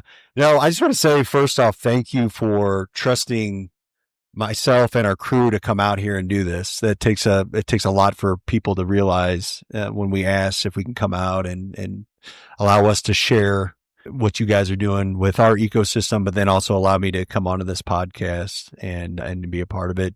Yeah, I love what you guys are doing. Very impressed with the culture that you've created here and really being transparent. That's part of this podcast, is getting out there, and people don't realize that. And not very many trucking companies, again, I visit thousands of companies, not very few of them are doing that. So I commend you guys for doing that. The last thing I'll say to Super Dave's comment, and if I can tail on this one, but yeah, my first manager gave me this plaque one time, and it said, your attitude is your altitude, and how you treat. And again, we all have good and bad days, but what dictates that? I'll say this, obviously people are listening to this show, and I know there's some people are incentivized to as well, but I think this is great content. I would encourage people out there listening, and this is something that I've tried to do and I don't get it right all the time. There's a lot of places to get information, and there's a lot of places to get content. Choose where you get that information. I'll do ride-alongs with drivers that are listening to, certain podcasts that I think aren't filling them up. That's almost creating more anxiety in their life. And some people, and also I'll say this, everybody, I'm probably wired different, but I think, listening to music and all that and entertainment is awesome. But man, if you have hours in your day to listen to good content and fill you up, man, go after that. There's something I heard a while back that there's some of the best leaders out there. They kind of use entertainment as a dopamine. Like, hey, I'm going to learn something and then I'll get a reward from that. So, hey, I'm going to focus 15 minutes of learning something about whether it's leadership, trucking, business, something that's going to help me, and it's going to stretch my thinking, but then I'll reward myself. I'll get to listen to some music, songs, and all that. So my encouragement for people out there listening to this, if it is drivers or wherever you're at, try to challenge yourself during the week to fill yourself up with that content that's going to make you a more valuable person, not just for this company, but for your family and for society. So very well said. It just made me think a little bit, not everything is good for you, but it's not necessarily bad. Just because it's not bad doesn't make it good for you. And what you feed yourself, could affect your soul, basically. Maybe you don't need to watch a certain movie, because it's not bad, it's on Netflix, but maybe it's just not good for your soul. So 100%. be careful what you feed yourself. I really like that. Other than that, I do want to thank you and the crew for coming out. We always not get nervous, but, the question is, are they going to be our people? And you and your crew here, you guys are definitely our people. And What do I always say? I always say the same thing. My wife, I always talk about, like, my wife makes a joke when I leave to go on a trip. She's like, "You're going to be with your people, aren't you?" I want to be with my people. Yeah, I live to be said that. I'm so right, because it would have been a long morning if you weren't our people, right? Or short. It would have been, hey, thanks for coming by. So appreciate everything you guys did out here. Other than that, don't forget to like and subscribe to the Channel 23 podcast. Hit that follow button. Tell your friends to listen. Let's say the creed and get on out. All righty. Together we face and overcome all stands before us. Together we are accident free. Together we joyfully create honest value for those we serve. Together we celebrate our differences and respect those with whom we work. Together we're accountable for our words and our actions. Together we are the JFW family. All right, everybody. Thanks for listening. We'll catch you next time. Have a great week, everybody. Be safe.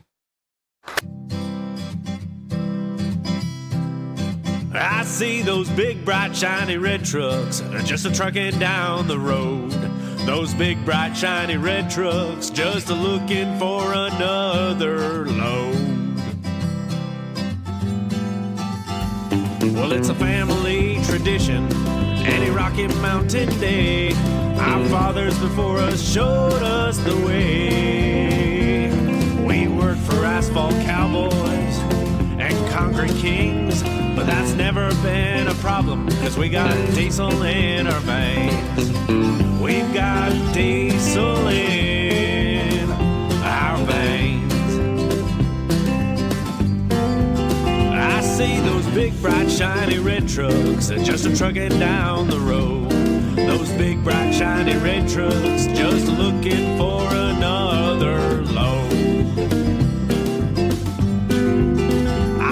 There's a couple million tons to move, I see them everywhere. So you best get out their way and watch that sand and gravel disappear. There's another run to make, we gotta get it there on time. And we got what it takes to lay it all out on the line. We'll lay it all out on the line. I see those big, bright, shiny red trucks just a-trucking down the road. Those big, bright, shiny red trucks just looking for another load. Those big, bright, shiny red trucks got the best drivers in town. They got all the tools they need to keep that hammer down. When they hit them scales, they won't need to dodge them, won't need to duck them. They just keep that hammer down, and they keep that diesel trucking. Keep that hammer down, and keep that diesel trucking. I see those big, bright, shiny red trucks just a-trucking down the road. Those big, bright, shiny red trucks just a-looking for another load.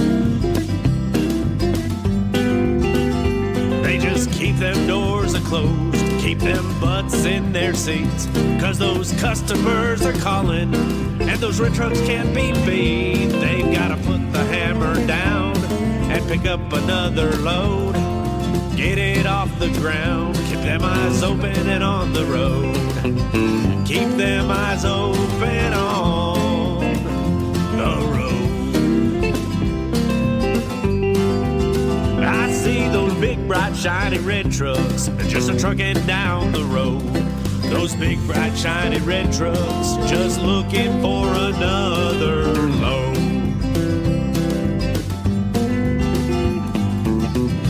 Breaker 23, anybody got a copy on that Channel 23 podcast? Welcome, and thanks for listening.